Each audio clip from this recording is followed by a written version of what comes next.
alat tulisnya, karena yang sekarang akan disampaikan adalah materi yang terkait dengan persiapan untuk UTS ya, UTS.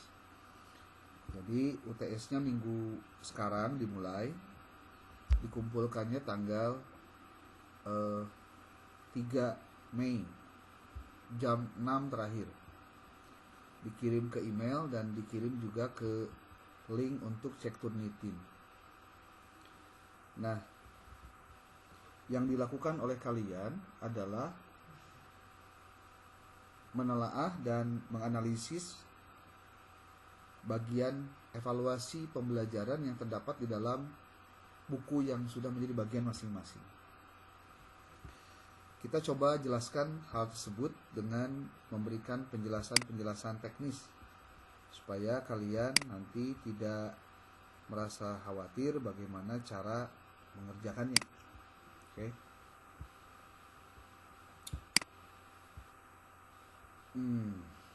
Satu, dua.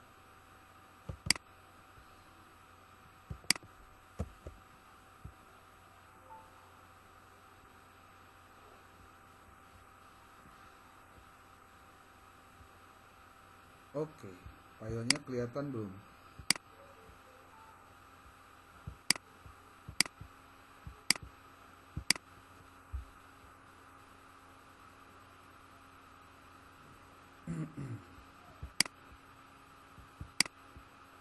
Nanti ini dikirim ya buat kalian. Ini mau dijelaskan dulu, khawatir nanti ada hal yang kurang dipahami. Ini tentang petunjuk pengerjaan UTS. Jadi UTS yang dijadikan sebagai tugas untuk kalian itu adalah tugas yang dikerjakan dalam waktu 10 hari. 10 hari.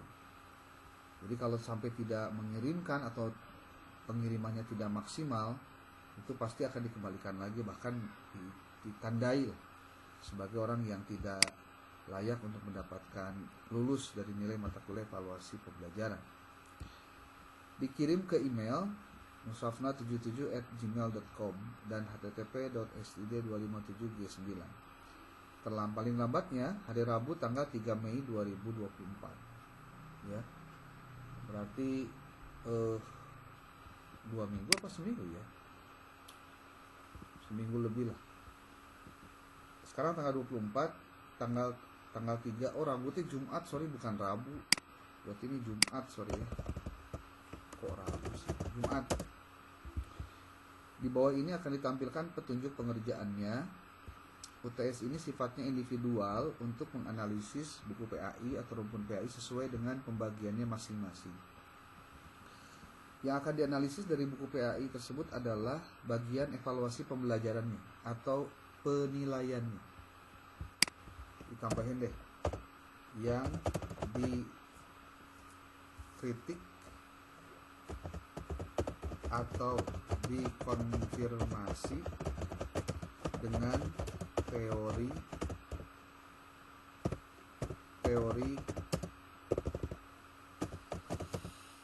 evaluasi pendidikan atau evaluasi pembelajaran.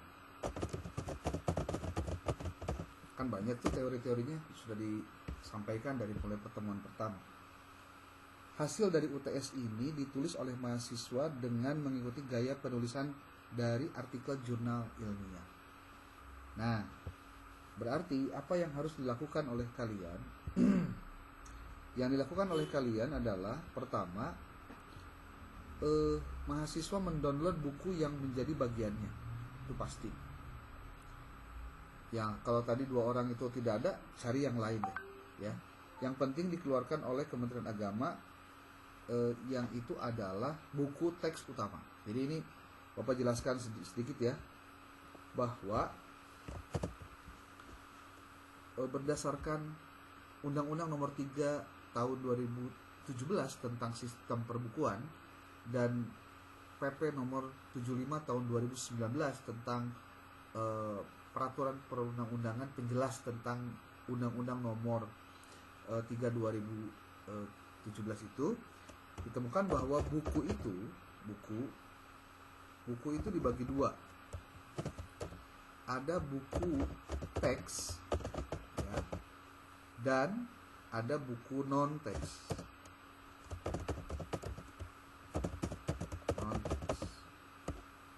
Nah, untuk buku teks itu dibagi dua. Ada buku teks utama.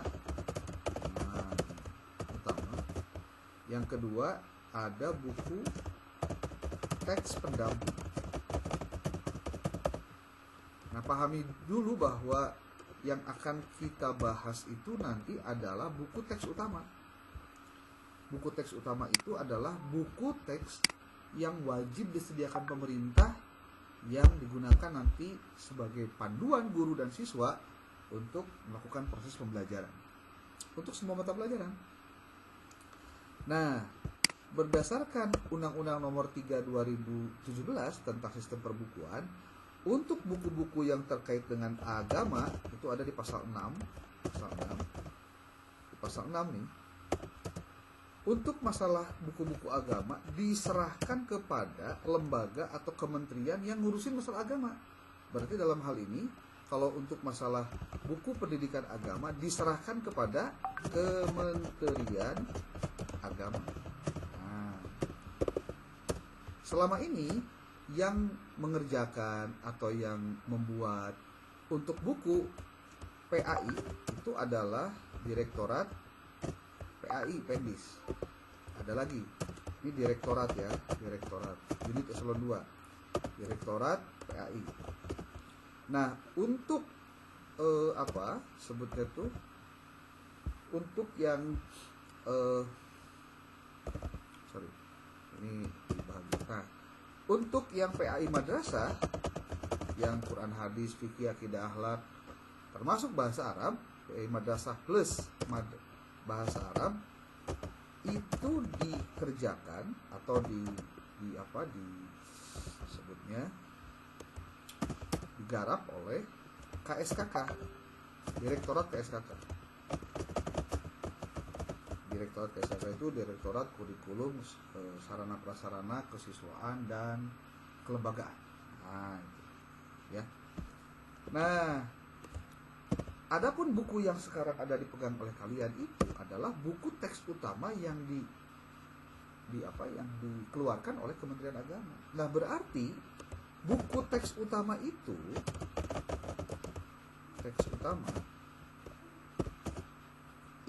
jangan sampai, karena dia utama ya, itu dikerjakan oleh pemerintah. Dalam hal ini oleh Kemenag. Ya, Kemenag. Maka resikonya buku teks agama itu tidak boleh keliru, salah, menyesatkan, atau tidak operasional, dan seterusnya. Banyak sekali alasan-alasannya. Operasional, tidak operasional, atau tidak saintifik. Ini jangan sampai terjadi. Kenapa? Karena ini buku teks utama, buku yang pasti wajib digunakan oleh siswa sebagai layanan pemerintah dalam bidang pendidikan. Pemerintah menyiapkan bukunya dalam bentuk PDF. Supaya apa? Tersosialisasikan secara merata ke seluruh Indonesia. Nah, termasuk dalam urusan evaluasi pembelajaran nih.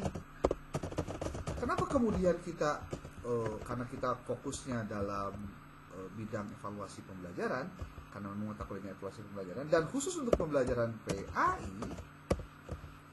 ini ya, untuk pelajaran PAI kita dipastikan harus memahami bahwa yang namanya akademisi yang fokus untuk menelaah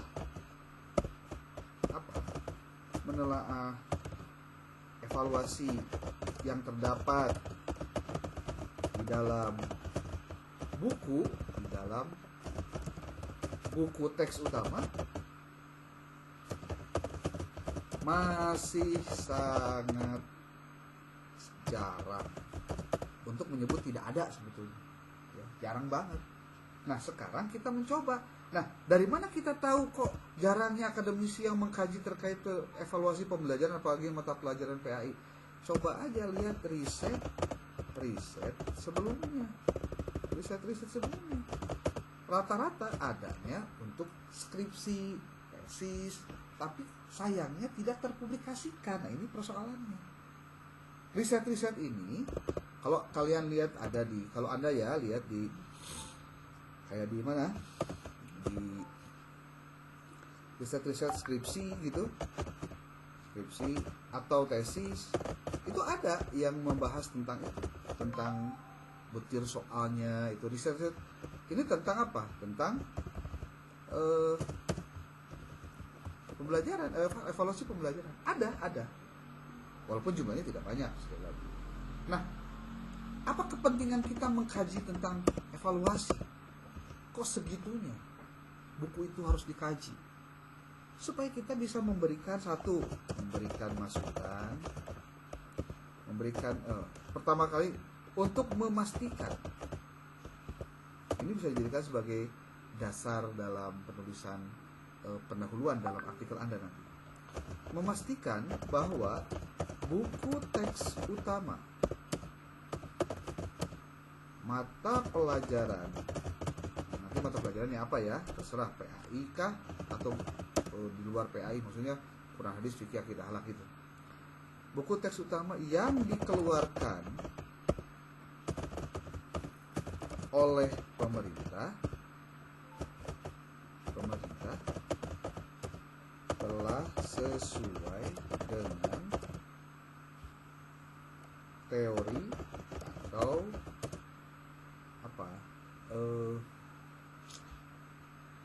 pendapat yang benar tentang evaluasi pembelajaran.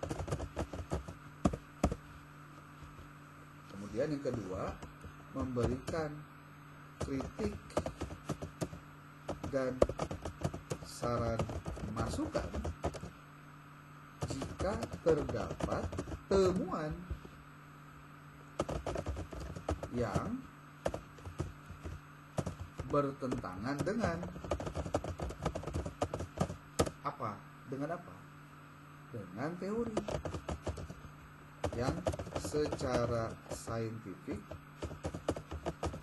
sudah dilakukan penelitian sebelumnya. Tuh. Jadi kalau ditanya tujuannya apa ya? Untuk memastikan bahwa buku-buku itu sesuai gitu, bisa dipakai gitu.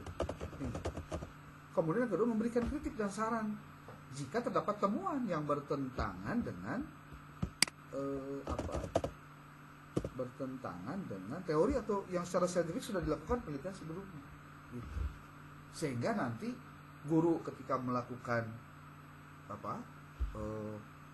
proses pembelajaran dia benar, melakukan evaluasi juga benar, kemudian terukur juga hasil pembelajarannya berhasil atau tidak karena ada evaluasi yang benar. Tuh, itu tujuannya nih. Nah, balik lagi ke sini. Berarti kalau begitu, ketika kita menganalisis buku, berarti setelah kita download bukunya, carilah, baca, download juga artikel jurnal ilmiah yang untuk dikutip. Nah, saya kan sudah kirim tadi file yang isinya adalah artikel-artikel yang terkait dengan penilaian. Anda boleh kutip nanti bagian mananya terserah, pokoknya diambil dari semua yang ada di situ, ya. Pastikan Anda menggunakan reference manager, boleh Mendeley atau Zotero terserah, ya. Kemudian tahap 2, Anda mulai menganalisis buku. Nah, jangan dulu nulis artikelnya, jangan, tapi analisis bukunya dulu. Jadi nanti bahasanya gini, kita tidak dulu melakukan penulisan sebelum kita melakukan dulu analisis bukunya. Pertama nih, Anda tulis di sini siapa nama penulisnya, identitas buku deh, nama penulis, editor, penerbit, ISBN, jumlah halamannya berapa, kurikulum yang dipakainya apa. Lalu kemudian beres tuh, lalu menjelaskan tentang bab per bab tentang apa yang Anda temukan dari buku tersebut. Seperti ada berapa bab seluruhnya di buku itu. Nah, kemudian Apakah di semua bab ada bagian tentang uji kompetensi atau penilaian atau evaluasi untuk siswa? Kemudian yang ketiga, mulailah dengan menelah bab 1. Nah, mulailah bab 1 ditelaah. Apa saja yang ditelaah dari bab 1? 8 komponen. Tapi sebelumnya kita jawab dulu pertanyaan ini. Di bab 1 tersebut, adakah bagian tentang uji kompetensi atau penilaian atau evaluasi untuk siswa? Ada, oke. Atau tidak ada? Ya. Ada berapa buah bentuk evaluasi yang terdapat di dalam bab tersebut? Apa saja? Sebutkan. Apa saja temuan yang didapatkan dari evaluasi pembelajaran di bab 1? Ini apa? Tabel pembantunya. Nomor, tujuan, komponen evaluasi, kriteria penilaian, dan temuannya apa. Dan nanti kalian tuliskan halamannya jika memang ternyata ditemukan masalahnya ada di halaman berapa. Tulis. Seperti ini bab satunya. Bab 1 nih. Ini baru bab 1, semuanya nih 8 komponen itu ngomongin bab 1. Jadi kalau misalkan untuk temuannya saja berarti 8, namun tema ayat 8 bab berarti 8 kolom, 8 tabelnya dibuat. Gitu. Tujuan pembelajarannya, kriteria penulisan kriteria penilaiannya itu apakah terdapat keterjelasan dan spesifisitas, itu maksudnya kekhususan dari tujuan pembelajaran, ada nggak? Nih lihat, ngomongin tentang evaluasi pembelajaran itu tidak hanya melulu tentang soalnya atau kalimat esainya ataupun pilihan gandanya. No, bukan itu. Tapi munculnya sebuah soal, item dan lain-lainnya itu sangat dipengaruhi oleh komponen-komponen dari evaluasi itu sendiri. Apa saja? Ada tujuan, ada konten atau materi, ada metodologi pembelajaran, ada aktivitas dan latihan, lalu ada evaluasi dan penilaian, lalu ada sumber belajar tambahan, ada integrasi dengan prinsip di mata pelajaran yang lain, kemudian feedback dan refleksi. Bayangkan hanya untuk sebuah soal pun kita dianalisis dengan hal yang seperti ini. Ini saya contohkan, saya mengambil buku fikih, ya, buku fikih kelas 7 sanawiyah. Di sini dijelaskan untuk satu nomor, untuk satu komponen itu ada dua temuan yang harus Anda tulis di sini. Jadi ini yang kalau jadi blog ini Anda harus tulis hasilnya berdasarkan temuan di tiap bab itu, ya. Terus ke sini. Nanti ini rekamannya saya upload di YouTube biar Anda bisa ulang lagi ya. Ini saya kirim nanti ke grup. Kemudian di sini ada tadi saya lupa menyampaikan. Ada konten atau materi. Materi apa maksudnya? Materi fikih yang terdapat di dalam buku tersebut. Apakah konten materi dalam menyampaikan konsep fikih itu relevan dengan konsepnya itu sendiri? Bagaimana cara penyajian dan yang mendukung pemahamannya mendalam? Tuh, cara penyajiannya bagaimana? Tuliskan di sini oleh Anda. Temuan berdasarkan ternyata bla bla bla bla bla bla. Tidak ditemukan adanya hubungan ataupun relevansi antara materi fikih dengan tujuannya. Ini yang nulis buku fikihnya ternyata keliru. Contohnya begitu. Kalau ternyata temuan Anda menemukan itu. Nomor 3, tentang metodologi pembelajaran. Tujuannya adalah untuk mengukur seberapa baik metode yang disarankan untuk mendukung proses belajar yang efektif. Untuk nomor 3 ini diberikan 2 pertanyaan. Efektivitas metode pembelajaran yang disarankan di buku itu, metode pengajarannya menggunakan apa? Nah, kira-kira ketika dengan metode dan materi itu apakah sesuai keberadaan materi dengan metode yang digunakan dalam konteks memahami tingkat pemahaman dari si pembaca? Contohnya begitu. Nah, itu kemudian diuraikan. Kemudian lagi terkait dengan menilai apakah aktivitas praktik mendukung penilaian dan penguatan pembelajaran. Di sini ada komponennya adalah aktivitas dan latihan. Pertanyaan operasionalnya atau kriteria penilaiannya tentang ketersediaan dan relevansi aktivitas atau latihan. Nah, kira-kira gimana? Ada nggak di buku tersebut ketersediaan relevansi aktivitas atau latihan? Ya, latihan-latihan yang terkait dengan cara untuk mendukung tercapainya tujuan pembelajaran. Ingat ya, tujuan pembelajaran itu menjadi patokan pertama untuk menuliskan apa yang menjadi dasar penulisan RPS atau RPP, dan itu menjadi bagian dari cara kita melihat media apa yang digunakan, itu dari tujuan pembelajaran. Nomor 5 nih, evaluasi dan penilaian. Tujuannya adalah untuk memastikan bahwa evaluasi mampu mengukur secara akurat pencapaian tujuan pembelajaran. Nah, kemudian dicek oleh kalian, apakah di bab 1 itu adanya ketersediaan alat evaluasi yang relevan. Contoh, nih, bab 1 di dalam bukunya kelas 7 PAI itu, apa tadi? Oh, tulisan yang ini, salah ini artikel. Itu ternyata ditemukan bahwa buku PAI untuk kelas 7 sanawiyah, mata pelajarannya apa ini? Fikih contohnya. Di sini ada 10 buah. Ternyata ada yang tidak relevan. Pertanyaan ini seharusnya tidak ditanyakan di tempat ini. Karena apa? Karena contohnya ya, mengganggu ketertiban, atau mengganggu pihak tertentu, atau mengganggu orang-orang yang dengan kepercayaan yang berbeda dengan kita, contohnya begitu. Jadi pastikan itu ditemukan kalau ada masalah-masalah yang terkait dengan buku. Ya, kaitan ini adalah dengan evaluasi pembelajaran. Lalu selanjutnya sumber tambahan lainnya. Sumber tambahan lainnya itu apa saja? Banyak sekali, ya. Seperti contoh, kalau buku buku utama itu adalah buku yang memang dipakai, berarti itu sumber tambahan lainnya tidak diperlukan. Tetapi kalau misalkan diperlukan karena keterbatasan dari buku sumber yang sangat terbatas, itu bisa jadi dipakai. Seperti di sini disebutkan ketersediaan dan relevansi sumber belajar tambahan.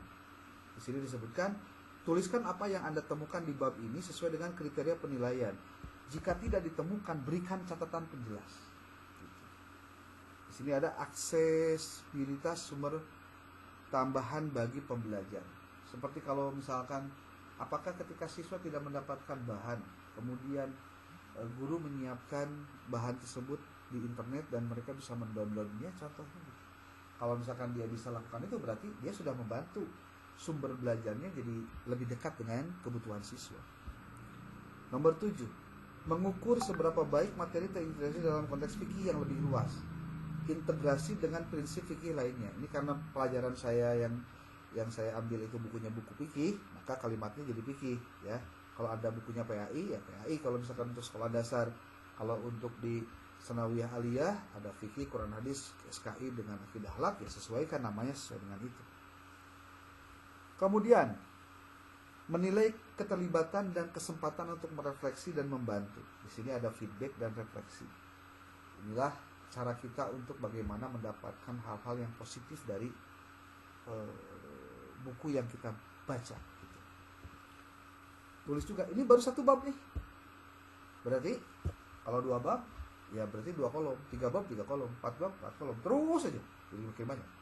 Ya, pokoknya itu adalah dapurnya. Karena nanti kalau untuk masalah penulisan artikelnya sendiri, itu kolom-kolom tersebut tidak lagi diperlukan, tapi sudah hasil sintesis kamu sendiri terhadap apa yang terjadi dan apa yang kamu dapatkan dari temuan tadi.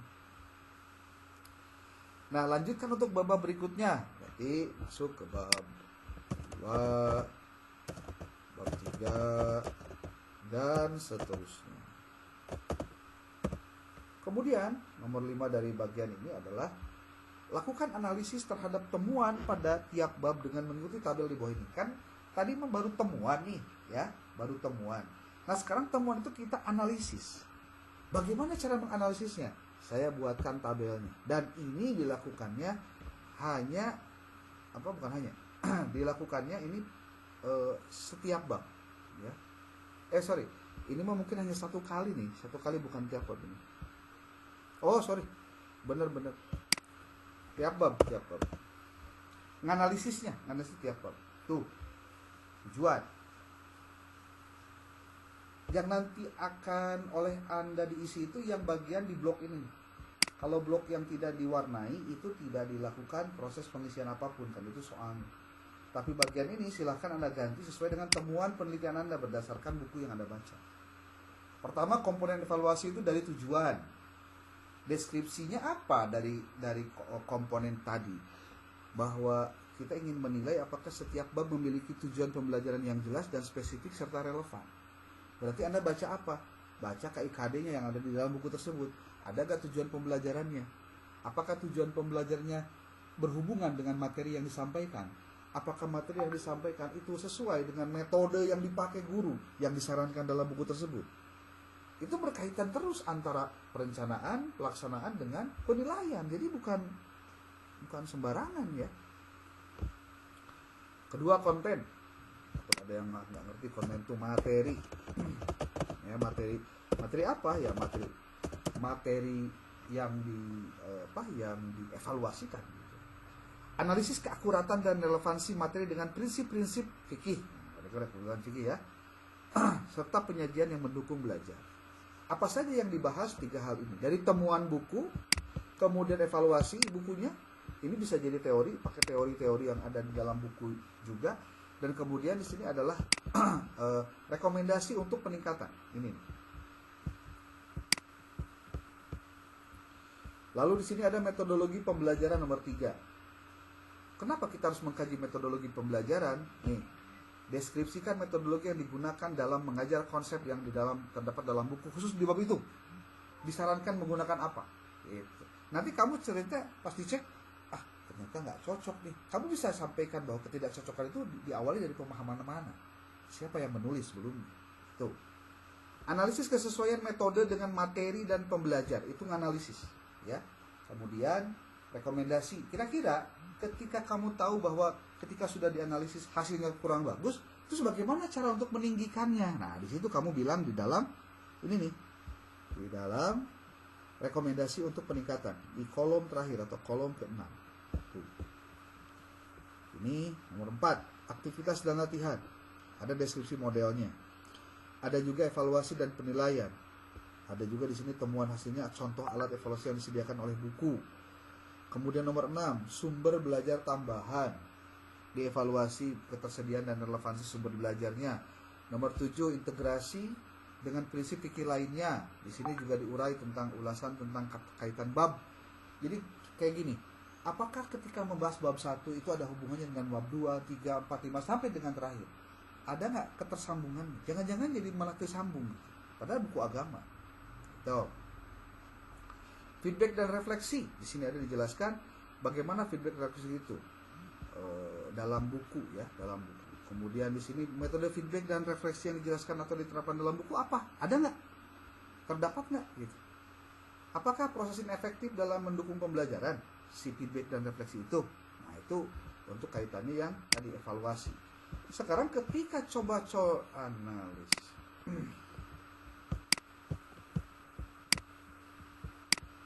Saya jadi lupa ya, analisis.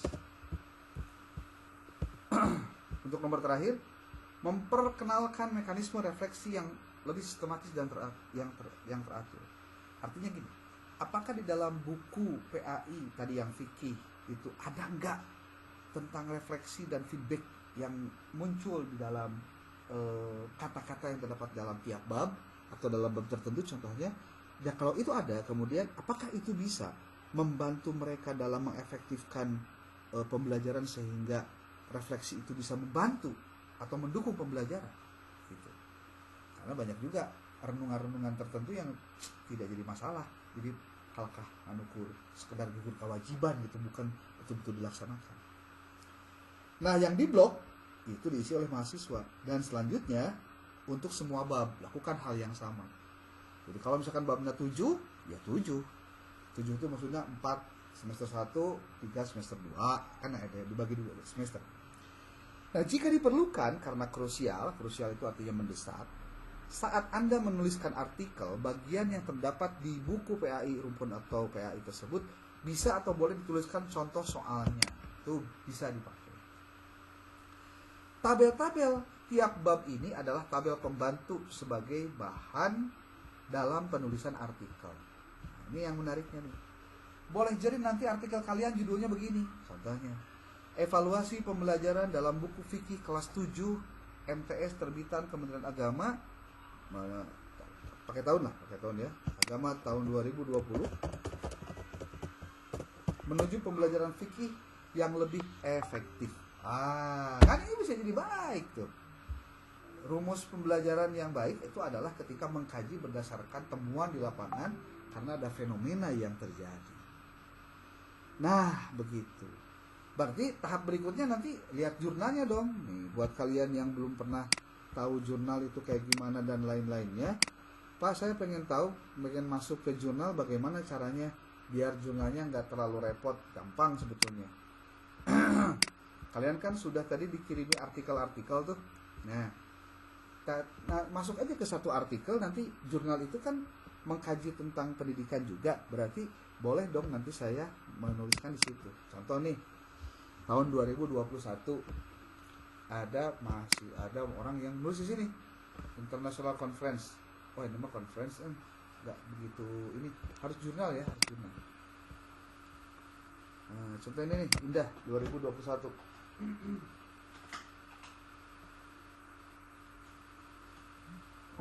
Kemudian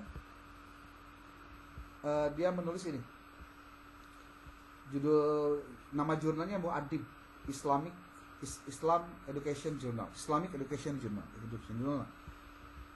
Analisis tes butir soal guru dalam mata pelajaran pendidikan agama Islam di sekolah menengah pertama negeri 8 Palembang. Kan? Oke, kita masuk, ini copy aja. Kalau bisa di copy ya, kalau nggak bisa berarti ditulis. Tahun 2021 ya. Oke, kita masuk ke sini. Ini kalau misalkan kalian sudah lakukan telaahnya, revisinya juga sudah sudah melakukan telaah, terutama telaahnya, maka itu udah tuntas lah, tinggal dikerjakan yang lain, yaitu menulis artikel. Nih. Tapi kalau masuk ke sini biasanya kalau bukan yang pengelola negeri itu bayar biasanya. Free Nah, tuh kan ini free tuh. The submission is for free. However, a small fee for the process submission such editing review doi the article subject to author. Please feel free to contact. Ini kalau misalkan mau bayar sedikit aja katanya. Tapi kalau enggak juga tinggal ngomong aja, kalau saya nggak punya uang kan gitu, bisa aja ya. Nah, artikel di jurnal ini terkait dengan Islamic Education, mata kuliah kita evaluasi pembelajaran, jadi relate kan, berarti judul kita bisa masuk di situ, bisa diterima di sini. Kalau udah tahu cara menerima di sini, gimana caranya? Nih, baca yang disebut dengan aim and scope dulu deh. Nah, aim and scope ini adalah maksud dan kedalaman dari si jurnal ini.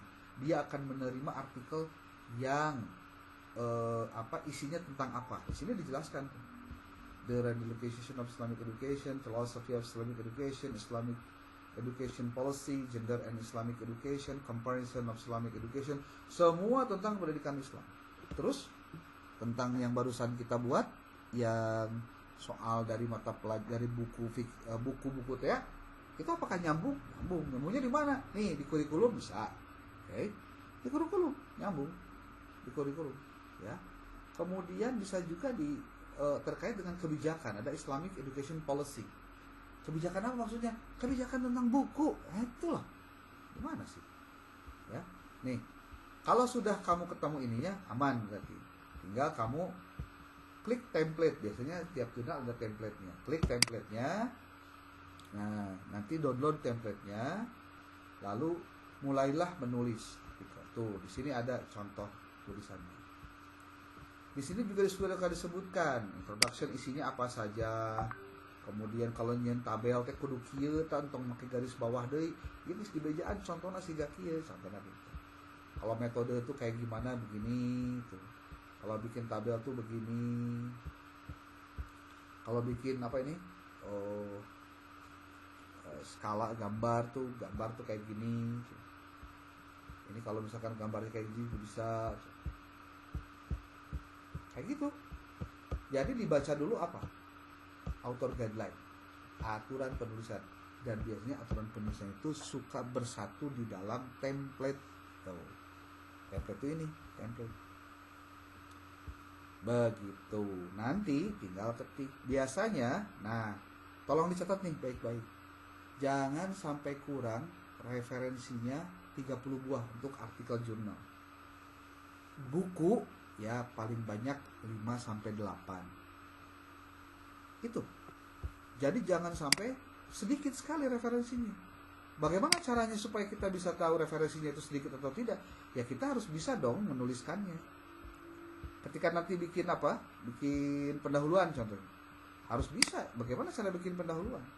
Nah, maka nontonlah YouTube yang terkait dengan penulisan artikel. Banyak sekali YouTube yang menyediakan apa isinya itu, bahkan menggunakan AI sekalipun. Nah, ini yang menarik nih, menggunakan AI. Ini nih. Jadi di sini cara menulis artikel ilmiah. Itu aja. Tuh. Rahasia menulis artikel ilmiah berkualitas dengan AI. Langkah demi langkah. Nonton aja ini, selesai. Ada AI, bisa dibantu. Nanti nyambung lagi dengan AI mencari referensi kayak gimana. Dengan AI bagaimana menjelaskan metode dengan AI menggunakan terus begitu. Nah, termasuk juga dalam buku. Itu. Kita masuk ini nih, tuh ada cara menyusun artikel jurnal ilmiah dengan mudah. Menulis artikel ilmiah, cara membuat artikel ilmiah. Tuh.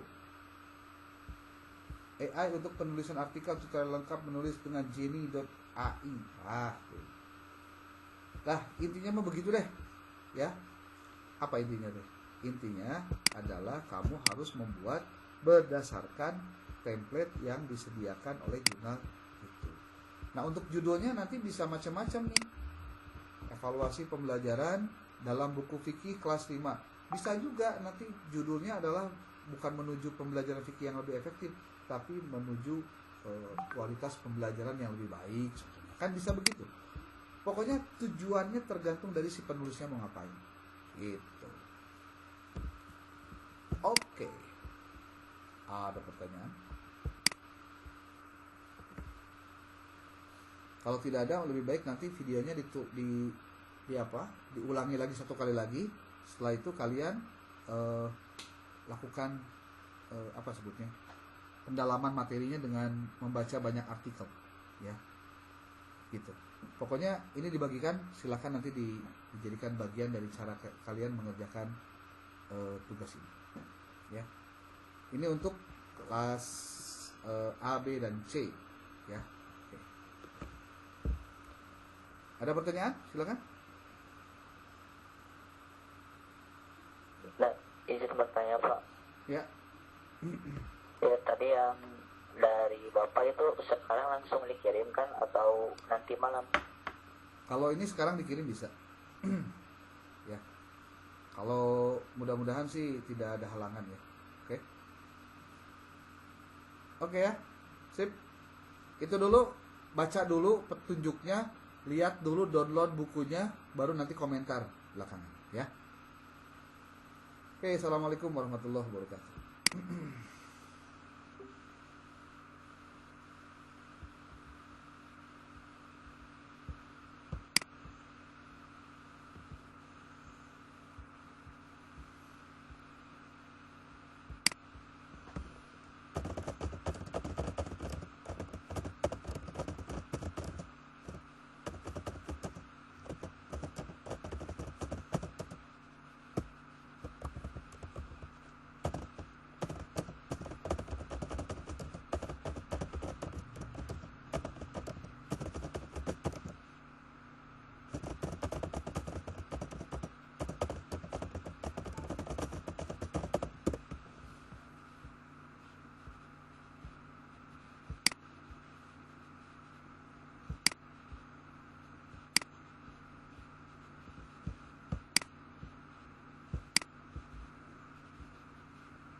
lifelong success.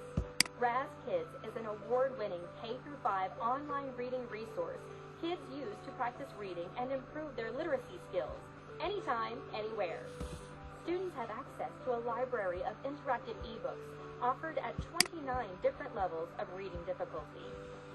Each ebook is meticulously created to ensure text complexity and is thoroughly proofed to guarantee quality content you can rely on. Students access their ebooks in an interactive, kid-friendly environment where they can listen to the content while viewing highlighted words and phrases. Read the book at their pace using an assortment of interactive tools and features that promote close reading and critical thinking. Hasil dan pembahasan. Nah, kira-kira dengan pertanyaan seperti ini, kan pertanyaannya dibuat berapa? Nah, pertanyaan itu nanti disesuaikan dengan hasil pembahasan. Ya. Kalau nanti pertanyaannya 2, nanti di hasil pembahasan dibuat juga 2 subbab. Misalnya, Bismillahirrahmanirrahim. Assalamualaikum warahmatullahi wabarakatuh. Salam sejahtera untuk kita semua. Semoga teman-teman dalam kondisi sehat walafiat dan jangan lupa bahagia. Selamat datang di Ihsan Rahmat Talk, ruang belajar bagi peneliti pemula. Ini masih jam 6 pagi waktu Bengkulu ya. Sementara saya masih harus membuat satu video terakhir terkait dengan tugas 1 untuk mahasiswa karya tulis ilmiah UT. Ini khusus untuk mahasiswa yang mengambil mata kuliah karya tulis ilmiah UT. Terkait dengan tugas 1 poin pertama itu sudah saya buatkan videonya, begitu juga dengan tugas 2. Nah, ini tugas yang ketiga yang belum. Tugas ke 1 poin 1 itu sudah ada di sini. Tugas keduanya juga sudah ada, atau lengkapnya kalau kalian mau mencari tugas apa yang akan kalian kerjakan, ini ketik saja di sini Ihsan Rahmat Talk ya. Kemudian buka ke langsung ke ini, ke playlist saya, di playlist di sini. Itu bagian atas itu ada karir mahasiswa UT. Nah, di sini bisa membantu kalian contohnya mengerjakan tugas 1.2 masuk secara umum